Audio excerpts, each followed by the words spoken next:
নমস্কার বন্ধুরা, আমি আবার চলে এসেছি আমার রান্নাঘরে। আমি আজকে একটা ভর্তা বানাবো।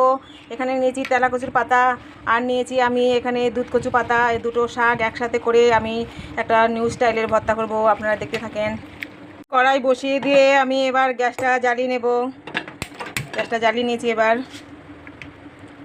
এই গরম হয়ে গেছে, এবার আমি তেল দিয়ে নেব। এবার তেলের উপরে আমি শুকনো লঙ্কা কাটা দিয়ে দেবো।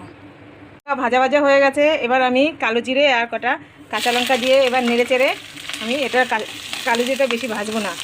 এবার আমি এগুলো দিয়ে দেবো।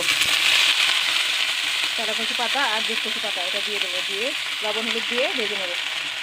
শাকগুলো ভাজা ভাজা হয়ে এসছে। বন্ধুরা, কম তেল দিয়ে রেসিপি করতে হলে অবশ্যই কিন্তু আমার চ্যানেলটা সাবস্ক্রাইব করে দেখবেন। আমার চ্যানেলে অনেক কম তেল মশলা দিয়ে রান্না করা হয়। এখানে আমি নিয়েছি লবণ আর হলুদ, হালকা হলুদ দিয়ে দেবো।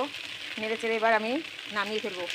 গাইজ, আমার ভর্তা রেসিপি কমপ্লিট। এবার আমি বেটে নেব। বেটে নিয়েই এবার রেসিপি কমপ্লিট হয়ে যাবে, তারপরে আমরা খেতে পারবো। এবার আমি বেটে নেব।